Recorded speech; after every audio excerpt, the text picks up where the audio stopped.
मधुबन के बाबा,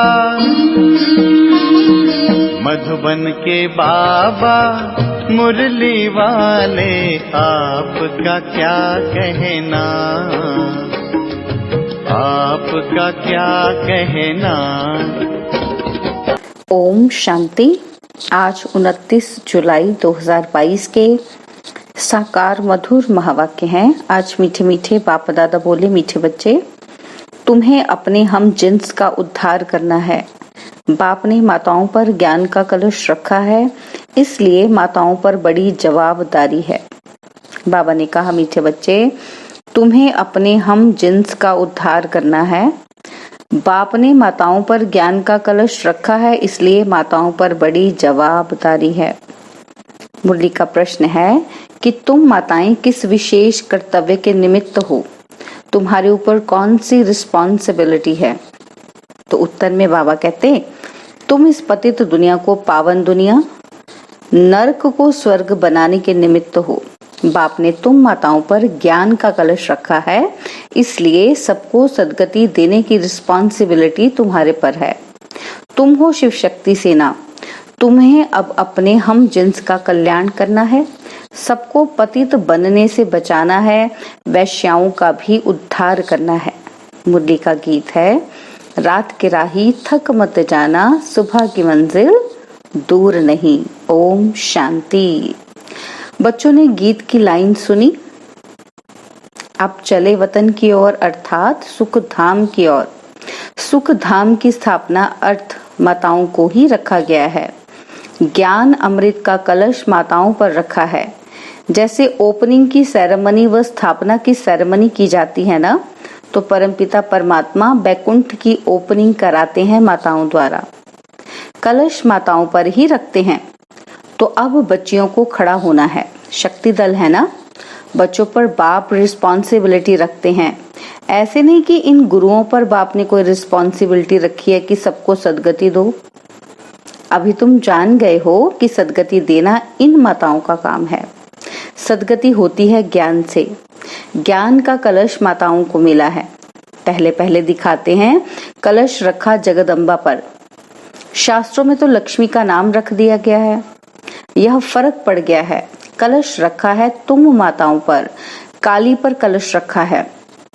काली की महिमा है ना, चित्र तो अनेक बना दिए हैं। तो अब माताओं पर कलश रखा है, क्योंकि इस समय तुम्हारी हम जिस माताओं की बुरी गति है। तुम शिव शक्तियां कहलाती हो, तुम हो गुप्त सेना। तुम्हारी बुद्धि में उमंग उठना चाहिए। तुम अपना स्वराज्य स्थापन कर रहे हो। वंदे मातरम भी गाया हुआ है। भारत खंड का नाम ही गाया जाता है।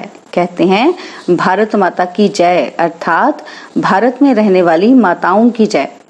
जो माताएं विश्व को स्वर्ग बनाती हैं, ऐसी माताओं की जय। वह फिर भूलकर सिर्फ कह देते हैं भारत माता। बाबा तुम माताओं का नाम बाला करते हैं, स्वर्ग की ओपनिंग सेरेमनी कराते हैं। तुम कहती हो, शिव बाबा, हम माताओं द्वारा विश्व को स्वर्ग बनाते हैं। भीष्म पितामह आदि को भी तुमने ज्ञान बाण मारे हैं। तो बाप कहते हैं, ज्ञान बाण लगाने से डरो मत। पढ़ना है, पढ़ाना है। तुम सेना ही निमित्त बनी हुई हो। मास्टर नॉलेजफुल हो ना। सरस्वती को बड़ा बैंजो दिया है, क्योंकि वह सबसे तीखी है। दुनिया तो जानती ही नहीं। तुम जानते हो कि अब हम सावरे से गोरे बनते हैं। काली के पास जाएंगे। वह तो मामा कह इतना रोते हैं, जो बात मत पूछो। होता तो कुछ भी नहीं है। कलकत्ते में काली की बहुत महिमा है।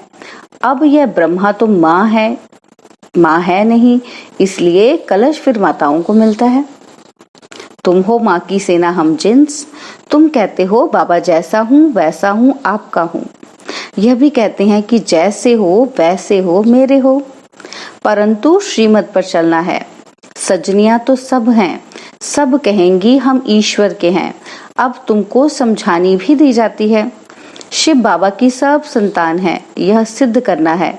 सबसे पहले पहले है शिव की महिमा। ऊंच ते ऊंच वह है, उनको ही भगवान कहेंगे। शिव बाबा ही वर्षा देते हैं। वह है निराकार, सभी आत्माओं का बाप। तो अब तुम बच्चियों को अपने हम जिन्स का उद्धार करना है। माताओं पर ही सारी रिस्पॉन्सिबिलिटी है। वंदे मातरम बाप भी कहते हैं। शिव बालक हैं तो वंदे मातरम करना पड़े ना। यह तुमको करते हैं, तुम उनको करती हो। वंडर है ना। यह भी ड्रामा की नूंद है। तुम जानती हो कि शिव बाबा साक्षात्कार भी कराते हैं। घर बैठे भी मोर मुकुटधारी का साक्षात्कार होता है। तो मुकुट तो सबको होता है। यह एक ट्रेडमार्क रख दिया है।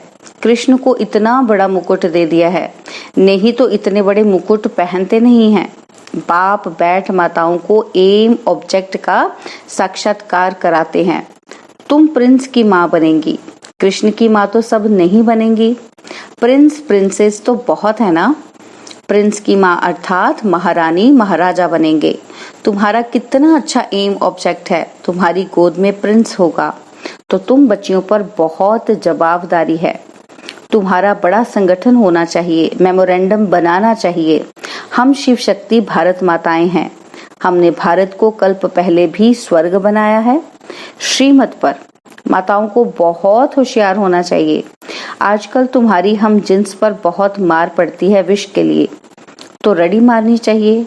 गवर्नमेंट को कहना है कि हम कल्प कल्प भारत को पवित्रता के बल से स्वर्ग बनाते हैं। इसमें हमको ये विघ्न डालते हैं। हम पवित्र रहना चाहती हैं। साथ में ये पुरुष भी कहेंगे बरोबर पवित्रता अच्छी है। लोग दवाइयों आदि से बच्चा पैदा होना बंद करते हैं, परंतु इनसे तो कुछ भी नहीं होगा। बाप समझाते हैं पवित्र बनो। तुम माताओं के साथ मददगार गोप भी हैं।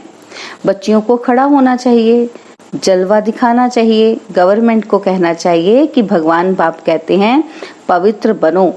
शिव बाबा के बच्चे तो सभी हैं, तो भाई भाई हो गए। फिर प्रजापिता ब्रह्मा की संतान होने से भाई बहन ठहरे। अब नई दुनिया स्थापन हो रही है। शिव बाबा की संतान प्रजापिता ब्रह्मा के बच्चे भाई बहन विष की लेन देन कर न सके। यह है युक्ति। कल्प पहले भी बाप ने ऐसे ही पवित्र बनाया था। हम माया रावण पर जीत पाते हैं। यह रावण ही भारत का बड़ा दुश्मन है। रावण से हारे हार है और राम आकर इन पर जीत पहनाते हैं। परंतु अब तक कईयों का पति आदि में मोह ऐसा है जो बात मत पूछो। अभी तुम माताओं को कलश मिलता है। समझाना है कि हम तो स्वर्ग के द्वार खोलती हैं।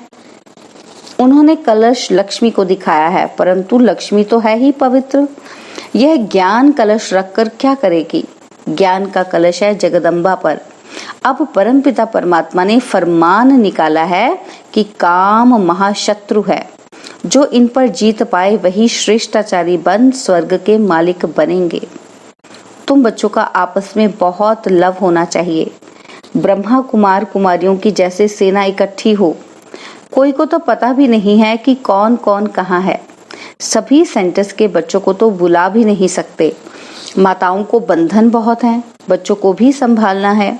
नहीं तो पुरुष रिपोर्ट कर देते हैं। यूं तो पुरुष चले जाते हैं तो घर बार कौन संभालता है। तुमको दिखाना है वह तो हठ योग सिखलाते हैं और हम राजयोग सिखलाते हैं। इसलिए हमको सल्वेशन मिलनी चाहिए। बाबा ने समझाया था कि तुम वेश्याओं को भी समझाओ कि यह गंदा धंधा बंद करो। तुम स्वर्ग का द्वार बनो। तुम ये काम करके दिखाओ तो तुम्हारा नाम बहुत वाला हो। उनका भी कल्याण करना है। यह संगम युग है ही कल्याणकारी। पवित्रता पर खूब रड़ी मारनी है। इन वैश्याओं पर रहम करना है। गवर्नमेंट भी अब उन्हों को कुछ न कुछ काम में लगाती रहती है।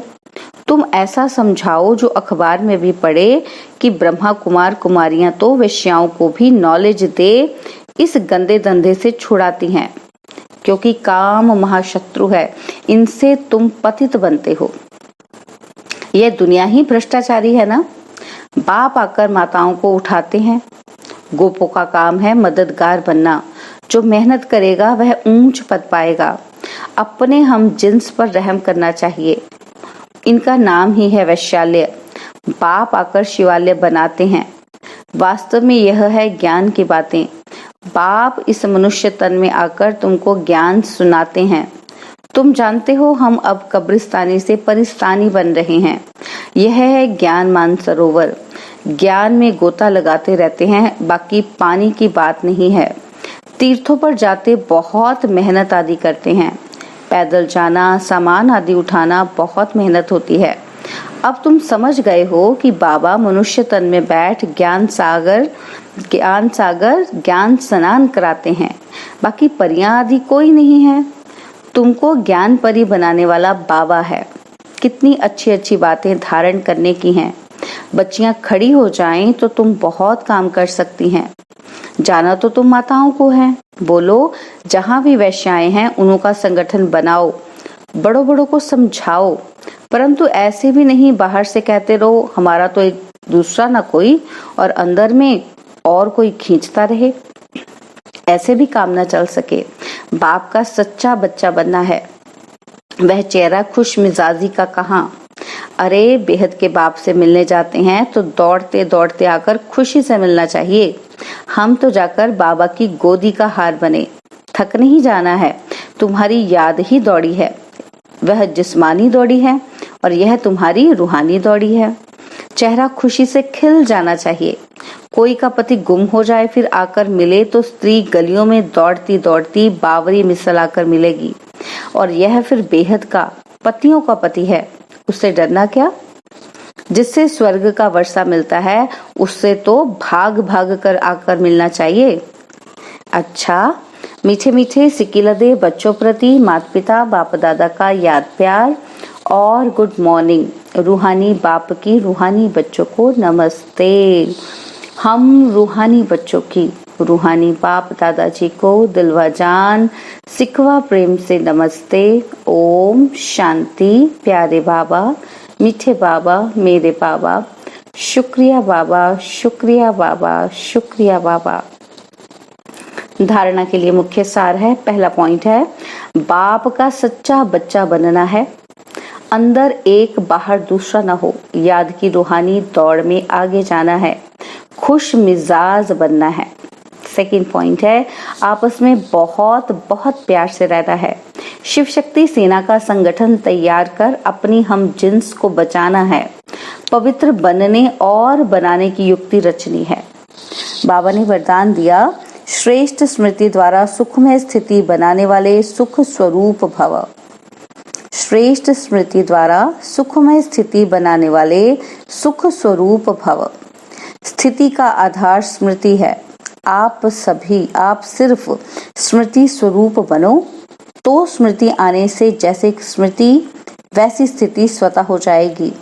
खुशी की स्मृति में रहो तो स्थिति भी खुशी की बन जाएगी, और दुख की स्मृति करो तो दुख की स्थिति हो जाएगी। संसार में तो दुख बढ़ने ही हैं, सब अति में जाना है, लेकिन आप सुख के सागर के बच्चे, सदा खुश रहने वाले, दुखों से न्यारे सुख स्वरूप हो। इसलिए क्या भी होता रहे लेकिन आप सदा मौज में रहो। स्लोगन है, समय रूपी खजाने को व्यर्थ से बचाना यही तीव्र पुरुषार्थी की निशानी है। समय रूपी खजाने को व्यर्थ से बचाना यही तीव्र पुरुषार्थी की निशानी है। ओम शांति। और आज हम मातेश्वरी जी के भी अनमोल वाक्य सुनेंगे। तो मातेश्वरी जी कहती हैं, किसके ऊपर हमें बता रही हैं, प्रकाश डाल रही हैं कि भारत का प्राचीन योग परमात्मा द्वारा सिखाया हुआ है। इस बात को मातेश्वरी जी समझाती हैं कि अपना ये ईश्वरीय योग भारत में प्राचीन योग के नाम से मशहूर है। इस योग को अविनाशी योग क्यों कहते हैं? क्योंकि अविनाशी परमपिता परमात्मा द्वारा सिखाया गया है। भल योग और मनुष्य आत्माएं भी सिखाती हैं, इसलिए योगाश्रम वगैरह खोलते रहते हैं, परंतु वो प्राचीन योग सिखला नहीं सकते। अगर ऐसा योग होता तो फिर वो बल कहाँ? भारत तो दिन प्रतिदिन निर्बल होता जाता है। इससे सिद्ध है कि वह योग अविनाशी योग नहीं है। जिसके साथ योग लगाना है वह खुद ही सिखला सकता है, बाकी औरों से तो योग लगाना ही नहीं है, तो फिर सिखलाएंगे कैसे? यह तो स्वयं परमात्मा ही कार्य कर सकता है, वही हमें पूरा भेद बता सकता है। बाकी तो सब तरफ कहते रहते हैं कि हम योग सिखलाएंगे। यह तो हम जानते हैं कि सच्चा योग तो खुद परमात्मा ही सिखलाए। सूर्यवंशी चंद्रवंशी घराना स्थापन कर दैवी राज्य स्थापन करते हैं, अब वो प्राचीन योग भी परमात्मा आकर कल्प कल्प हमें सिखलाता है। तू आत्मा मुझ परमात्मा के साथ निरंतर योग लगाओ तो तेरे पाप नष्ट हो जाएंगे। अच्छा, ओम शांति। और अब यह एक बहुत अच्छी वीडियो भी जरूर देखें।